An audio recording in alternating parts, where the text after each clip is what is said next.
जम्मू कश्मीर के पहलगाम में जो हमला हुआ वो दिल दहलाने वाला था। उस हमले की वजह से कितनी ही बहनों की मांग का सिंदूर उजड़ गया। ये ऐसा हमला है जो हमारा देश कभी नहीं भूल पाएगा। एक रिपोर्ट के मुताबिक 1971 से लेकर 2018 तक हमारे देश में 12,000 से भी ज्यादा हमले हुए हैं। इन हमलों में हमारे देश के करीब 20,000 बेगुनाह लोगों की मौत हो गई और 30,000 से ज्यादा लोग जख्मी हो गए। उसके बाद 2019 में पुलवामा हमला हुआ जिसमें हमारे 40 सैनिक शहीद हो गए। 2021 में जम्मू और कश्मीर में करीब 153 हमले हुए जिनमें सैकड़ों लोगों की जान चली गई। जब भी हमारे देश पर ऐसे हमले होते हैं तो पाकिस्तान खुद को विक्टिम शो करता है, जबकि सब जानते हैं कि दहशतगर्द पाकिस्तान की जमीन पर फलते फूलते हैं। अमेरिका की तरफ से बार बार पाकिस्तान पर दहशतगर्दों का सपोर्ट करने का आरोप लगता रहा है। एक रिपोर्ट के मुताबिक 1993 में अमेरिका ने पाकिस्तान को दहशतगर्दों के सपोर्टर देशों की सूची में शामिल किया था। अफगानिस्तान भी समय समय पर पाकिस्तान पर ऐसे आरोप लगाता रहा है। इतना ही नहीं, ईरान की तरफ से भी पाकिस्तान पर ऐसे आरोप लगे हैं। पाकिस्तान ने न केवल इन आरोपों को बार बार खारिज किया है बल्कि यह दावा भी किया है कि वो खुद इसका शिकार है और उसने खुद आतंकवाद के खिलाफ लड़ाई में महत्वपूर्ण बलिदान दिए हैं। भारत और पाकिस्तान के बीच पारंपरिक युद्ध की आशंका भले ही कम हो गई हो, लेकिन एक ऐसा युद्ध है जो हर दिन लड़ा जा रहा है, वो है प्रॉक्सी वार। इसमें इंडिया की जासूसी, साइबर हमले और दुष्प्रचार शामिल है। यह युद्ध बॉर्डर पर नहीं बल्कि हमारी सड़कों, फोन की स्क्रीन, दिमाग और डेटा सेंटर्स में लड़ा जा रहा है।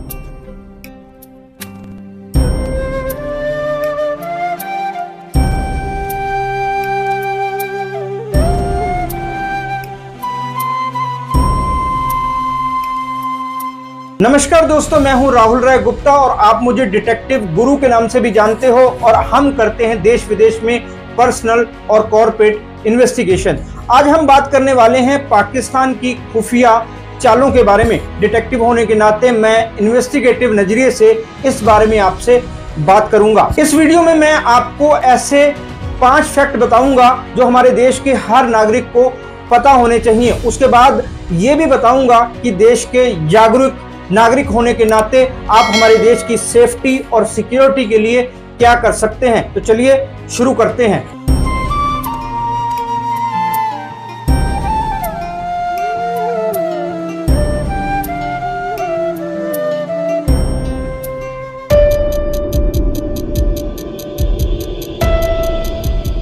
पाकिस्तानी हैकर्स ग्रुप अक्सर चीनी सर्वर्स की हेल्प से भारत के banking network, railway, health ministry की साइट्स को टारगेट करते हैं। उनका मकसद केवल डेटा चुराना नहीं होता बल्कि वो भारत की साइबर क्रेडिबिलिटी को खत्म करना चाहते हैं। पहले वो किसी सरकारी साइट को हैक करने की कोशिश करते हैं, फिर वहां भारत विरोधी मैसेज पोस्ट करते हैं जिससे हमारे देश का मनोबल कमजोर हो जाए। ये सब करके वो अपनी ताकत का भ्रम फैलाना चाहते हैं।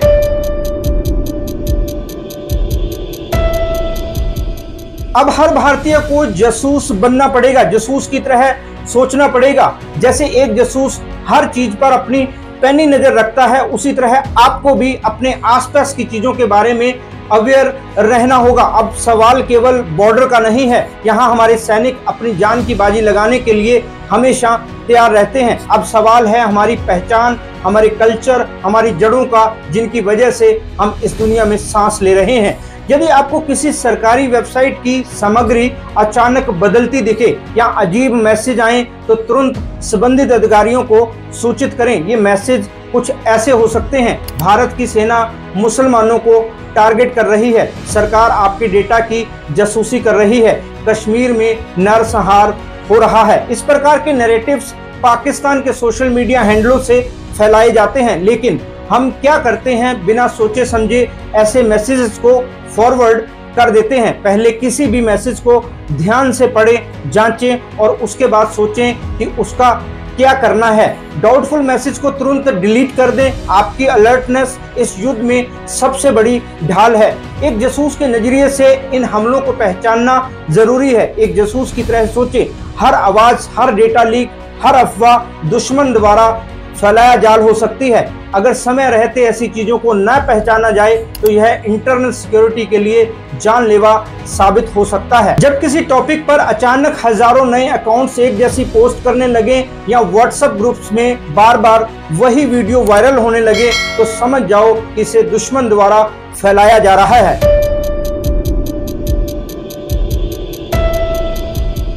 धर्म के नाम पर भारत को बांटना कोई नया प्लान नहीं है। पाकिस्तान बार बार यही कोशिश करता रहा है। वो चाहता है कि भारत में हिंदू मुसलमान में आपसी विश्वास खत्म हो जाए। मंदिर मस्जिद विवाद और सांप्रदायिक दंगों के पीछे ज्यादातर आईएसआई द्वारा फैलाई गई अफवाहें होती हैं। सोशल मीडिया खासकर व्हाट्सएप, टेलीग्राम और फेसबुक पर इन अफवाहों को तेजी से फैलाया जाता है। पाकिस्तान आधारित नेटवर्क इन्हें एम्पलीफाई करते हैं ताकि लोग गुस्से में आकर वायलेंट रिएक्शन दें। पहलगाम में जो हमला हुआ उसमें दहशतगर्दों ने धर्म पूछ कर लोगों को मारा। वो चाहते थे कि हमारे देश में धर्म के नाम पर लोगों को बांटा जा सके, चाहे कितने ही घर क्यों ना उजड़ गए हों, लेकिन हमने उनके इस मंसूबे को कामयाब नहीं होने दिया। जिन लोगों के लिए पहलगाम की ट्रिप एक बेहद कड़वी याद बनकर रह गई, उन्होंने भी कश्मीरी लोगों पर सवाल नहीं उठाए। उल्टा उन लोगों ने मीडिया के जरिए हमें बताया कि किस तरह कश्मीर के रेजिडेंट्स ने आगे बढ़कर उनकी हेल्प की। यहाँ तक कि हिमांशी नरवाल, जो शादी के केवल 3 दिन में ही विधवा हो गई, उन्होंने लोगों से अपील की कि मुसलमानों को और कश्मीरियों को निशाना ना बनाएं। दहशत फैलाने वालों के धर्म को बांटने का जो संदेश देना चाहा था, मोहब्बत की हवा ने उसे कहीं दूर ले जाकर पटक दिया। लेकिन इसका एक और पहलू भी है। हिमांशी नरवाल को ट्रोल किया जा रहा है। क्या हमारे देश के लोग ये कर रहे हैं? अगर हाँ तो ये बेहद खतरनाक है। उनको एहसास ही नहीं है कि ऐसा करके वो पाकिस्तान का साथ दे रहे हैं। पहलगाम हमले में हमारी बहनों के दिल पर लगे गहरे जख्मों पर मरहम लगाने के लिए ऑपरेशन सिंदूर किया गया। इस ऑपरेशन का ये नाम हमारे देश के प्रधानमंत्री श्री नरेंद्र मोदी जी ने दिया। ऑपरेशन सिंदूर को लीड कर रही थी कर्नल सोफिया कुरैशी। जिन लोगों ने धर्म पूछ कर हमारी बहनों के सुहाग उजाड़े, ये उनके मुंह पर एक करारा तमाचा है। लेकिन एक नेता ने कर्नल सोफिया कुरैशी को लेकर जो बकवास की, उसका क्या? एक तरफ सरकार कर्नल सोफिया कुरैशी को इतने बड़े ऑपरेशन की कमान सौंपती है, दूसरी तरफ एक नेता ऐसे कमेंट्स कर रहा है। जब हमारे देश में ही ऐसे लोग होंगे तो दुश्मन को और कुछ करने की जरूरत ही क्या है? बल्कि सरहद पर बैठा दुश्मन तो हमें आपस में लड़ते देखकर और ऐसे गैर जिम्मेदाराना बयान सुनकर मजे ले रहा होगा। ऐसे लोग सरकार और प्रधानमंत्री की कोशिशों पर पलीता लगाने का काम करते हैं। फॉरेन सेक्रेटरी विक्रम मिस्त्री और उनकी बेटी को भी ट्रोल किया जा रहा है। इस तरह तो हम खुद ही अपने दुश्मन बने बैठे हैं। पाकिस्तान को जरूरत ही नहीं है कुछ करने की। ट्रोल्स के रूप में हमारे घर में ही दुश्मन भरे पड़े हैं। जो लोग हिमांशी नरवाल, कर्नल सोफिया कुरैशी, विक्रम मिस्त्री को ट्रोल कर रहे हैं, उनसे यही कहना चाहूंगा कि आप देश के दुश्मन हो। खुद को देशभक्त समझना बंद करो। देश के अंदर नफरत फैलाने वाले लोग देशभक्त हो ही नहीं सकते।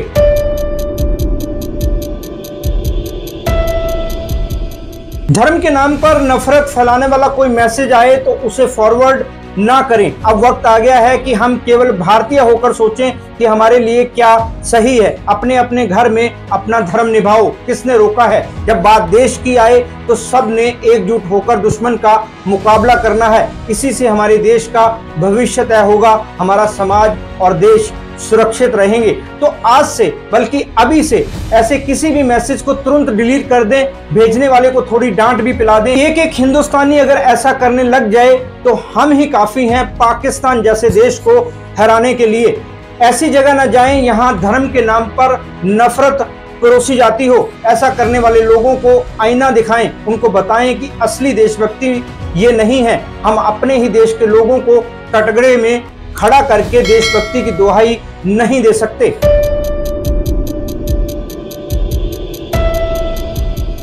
पाकिस्तान से कोई सीमा हैदर आती है तो उसे हम सर पर बैठा लेते हैं। हमारा मेन स्ट्रीम मीडिया उसे हीरो बना देता है। ये बात कहीं दबकर रह जाती है कि वो कौन है, किस इरादे से आई है। सब लोग उसकी बताई कहानी पर ट्रस्ट कर लेते हैं। जो देश आए दिन हम पर हमले करता है, हम उसके नागरिकों पर कैसे भरोसा कर सकते हैं? सोशल मीडिया पर हनी ट्रैप के जरिए भी हमें नुकसान पहुंचाने की कोशिश होती है। आईएसआई की महिला एजेंट्स भारतीय सुरक्षा बलों, DRDO वैज्ञानिकों और मिनिस्ट्री के कर्मचारियों से फेक प्रोफाइल्स के जरिए जुड़ती हैं। ऐसे प्रोफाइल्स में वो खुद को विदेशी महिला बताती हैं, धार्मिक समानता या देशभक्ति दर्शाती हैं, फिर जज्बाती रिलेशन बनाए जाते हैं। उसके बाद व्हाट्सएप या टेलीग्राम पर वीडियो कॉलिंग होती है। उसके बाद उन कर्मचारियों को निजी रिकॉर्डिंग से ब्लैकमेल किया जाता है। इसके बदले में संवेदनशील जानकारी, पासवर्ड या लोकेशन डेटा मांगा जाता है। उलझ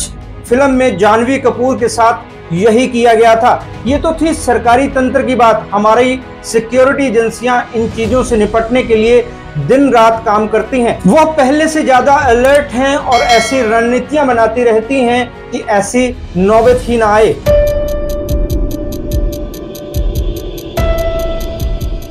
अब मैं आपको बताता हूं कि आम नागरिकों को ऐसी चीजों में कैसे फंसाया जाता है। भारतीय यंगस्टर्स को सोशल मीडिया पर विदेश में नौकरी, वीजा या स्कॉलरशिप के नाम पर कांटेक्ट किया जाता है। फिर उनसे पर्सनल इंफॉर्मेशन, पासपोर्ट स्कैन या पैसे मांगे जाते हैं। फेसबुक, व्हाट्सएप, इंस्टाग्राम या एक्स पर डाउटफुल लिंक भेजे जाते हैं, जिन पर क्लिक करते ही फोन या कंप्यूटर में मालवेयर इंस्टॉल हो जाता है, जिससे डेटा चोरी हो सकता है। तो किसी अनजान लिंक पर क्लिक ना करें। एक रिपोर्ट के मुताबिक कुछ मोबाइल ऐप्स या गेम्स को पाकिस्तान में बनाया गया है, जो यूजर्स का डेटा एकत्रित करके उसे पाकिस्तान के सर्वर पर भेजते हैं। सोशल मीडिया पर अनजान लोगों से चैटिंग ना करें, खासकर तब जब वे बहुत जल्दी नजदीकियां बढ़ाने की कोशिश करें। फेसबुक, इंस्टाग्राम प्रोफाइल जांचें, रिसेंटली प्रोफाइल पर क्या एक्टिविटी हुई है उस पर ध्यान दें। OTP, बैंक डिटेल्स या पर्सनल इंफॉर्मेशन कभी भी किसी के साथ शेयर ना करें। सोशल मीडिया का यूज करते समय एक जासूस की तरह हमेशा चौकन्ने रहें। खुद को जानकारी और अवेयरनेस से इतना लेस कर लें कि दुश्मन देश आपका फायदा ना उठा पाए।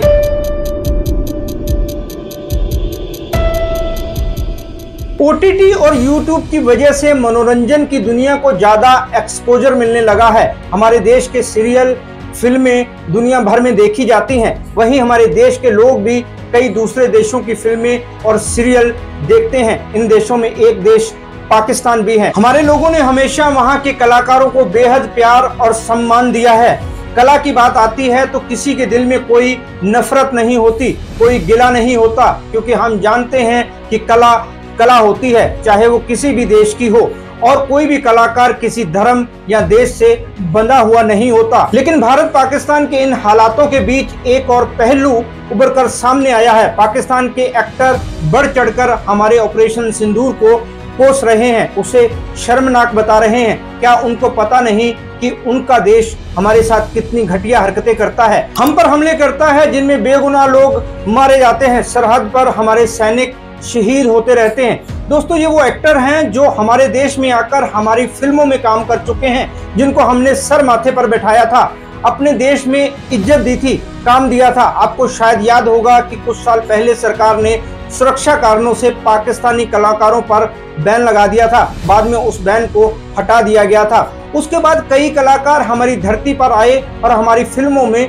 काम किया। आज वही कलाकार हमारे देश के लिए बुरा भला बोल रहे हैं। तो अब वक्त आ गया है कि उनको इसका एहसास कराया जाए, उनको बताया जाए कि हमारे देश की तरफ आंख उठाने वालों के लिए हमारे दिल में, हमारे घर में, हमारी फिल्म इंडस्ट्री में कोई जगह नहीं है। हमारे देश के डायरेक्टर्स या प्रोड्यूसर को ये बात समझनी होगी। पाकिस्तान के किसी भी एक्टर को अपनी फिल्म में लेने से बचना होगा। हमारे देश में कलाकारों की कमी नहीं है।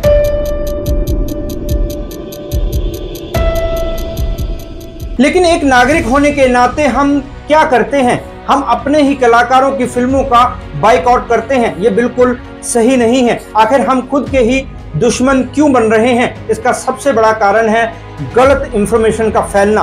कुछ लोग नफरत फैलाना चाहते हैं और बाकी उनका साथ देते हैं, फिर ये नफरत बढ़ती जाती है। इसमें ना तो कोई पॉज बटन होता है और ना ही डिलीट का ऑप्शन होता है। हमने ऐसी जानकारी को फैलने से रोकना है। जरूरत है कि अब हम एकजुट होकर इस हालात का सामना करें। शायद आपको जानकर हैरानी होगी कि ऐसी जानकारियां दुश्मन देश से फैलाई जाती हैं ताकि हम आपस में ही लड़ते रहें, अपना ही नुकसान करते रहें, अपनी फिल्म इंडस्ट्री को ही अपने हाथों से तबाह कर दें।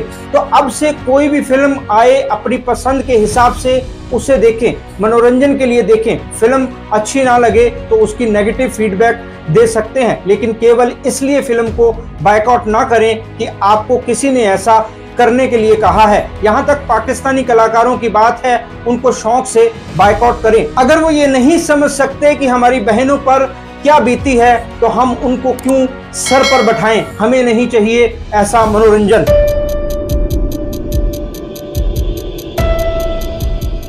दोस्तों, हमने बात की 4 इंपॉर्टेंट फैक्ट्स पर। पहला ये कि हमें डिजिटल दहशतगर्दों से खुद को कैसे सेफ रखना है। दूसरा, हमें धर्म के नाम पर नहीं लड़ना है। तीसरा, सोशल मीडिया पर किसी के प्यार में पड़ने से बचना है, क्योंकि ये दुश्मन देश का जाल हो सकता है। चौथा, हमें अपनी फिल्मों का नहीं बल्कि उन पाकिस्तानी कलाकारों का बायकॉट करना है जिन्होंने ऑपरेशन सिंदूर को शर्मनाक बताया है। पांचवा और आखिरी पॉइंट बेहद महत्वपूर्ण है, इसे बिल्कुल भी इग्नोर ना करें। अब हम बात करेंगे कि हम सच्चे देशभक्त कैसे बन सकते हैं, किस तरह हम केवल 5 मिनट रोजाना पूरे डेडिकेशन से अपने देश के प्रति अपना प्यार जता सकते हैं।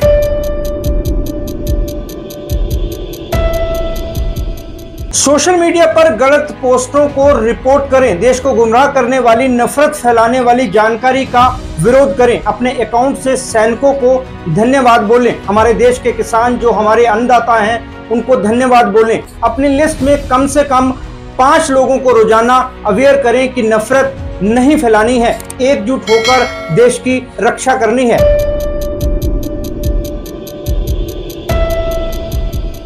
हफ्ते में 7 दिन होते हैं, रोजाना 5 मिनट 7 जगहों की सफाई करें। एक दिन अपने घर की, दूसरे दिन अपने ऑफिस की, तीसरे दिन अपनी गाड़ी की, चौथे दिन अपने घर के बाहर की, 5वें दिन अपने व्हाट्सएप, इंस्टाग्राम, फेसबुक की सफाई करें। फालतू की पोस्टों को हटा दें। नफरत फैलाने वाले दोस्तों को अपनी लिस्ट में से निकाल दें। छठे दिन खुद की सफाई करें। मन के अंदर की सफाई करें। अपने मन को डिटॉक्स करें। ऐसे विचारों को दिल में से निकाल फेंकें जो देश के हित में ना हो। 7वें दिन अपने बगीचे की सफाई करें। एनवायरनमेंट के बारे में सोचें। रोजाना की इस सफाई के लिए रोज 5-5 लोगों को प्रेरित करें। शुरू में लोग आपका मजाक उड़ा सकते हैं, लेकिन धीरे धीरे लोगों पर इसका असर होना शुरू होगा।